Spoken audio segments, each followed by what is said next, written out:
fait, j'ai dit tantôt que nous travaillons sur deux horizons.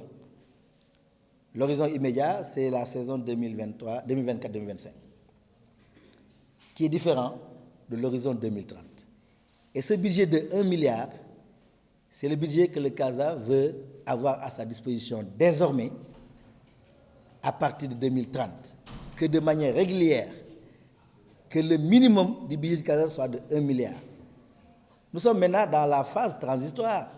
On est dans la marche vers cet horizon-là. Entre-temps, nous fonctionnons avec des budgets autour de 300 millions. En espérant les majorer, parce qu'il y a des options qui sont en cours, et s'ils se concrétisent véritablement, permettront au CASA valablement de pouvoir espérer tourner avec un budget qui tourne autour de 400 voire 500 millions de francs. La santé financière, elle se mesure déjà à l'aune de la régularité qui est la nôtre dans le paiement des salaires de nos joueurs, de nos sociétaires de manière générale, puisque il n'y a pas que les joueurs qui sont rémunérés, au point que à chaque fois qu'on est au 25 du mois, aujourd'hui par exemple on est le 26, le 25 du mois, les salaires des joueurs sont effectivement virés dans leur compte. Et cela est effectif depuis maintenant plusieurs années. Je ne parle même pas de cette année. Ça, c'est un indicateur de santé financière.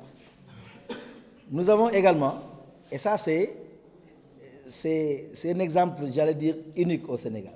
Le CASA est le seul club qui dispose aujourd'hui d'une académie, d'une équipe des U17, des U20 et du football féminin à côté de l'équipe professionnelle. Vous allez faire le tour des clubs au Sénégal, il n'y en aura peut-être pas 2 qui font la même chose.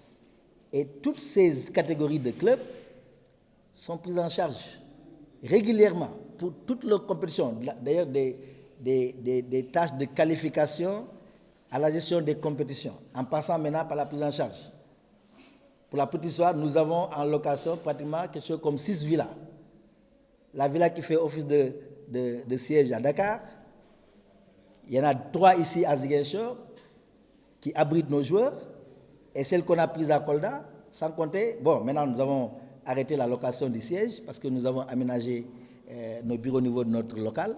Donc voilà, et ça, c'est pas moins de pratiquement, parce qu'au bas mot, pour la villa de Dakar, c'est 3 millions par an.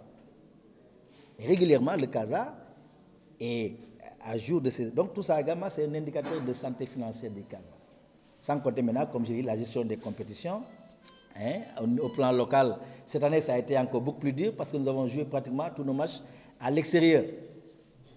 Tant qu'on joue à Ziguinchor, on peut peut-être considérer que voilà, les matchs à Ziguinchor ne nous coûtent pas cher. Désormais, il a fallu prendre en charge l'équipe pour ses déplacements, son hébergement et sa restauration à Kolda. Pendant toute la saison, au même titre que les matchs qu'on joue à l'extérieur. Mais nous n'avons jamais flanché, il n'y a jamais eu de problème pour que l'équipe puisse être mise dans de très bonnes conditions. Donc pour répondre aux questions, j'ose croire, et nous touchons du bois, que le CASA a encore une très bonne santé financière.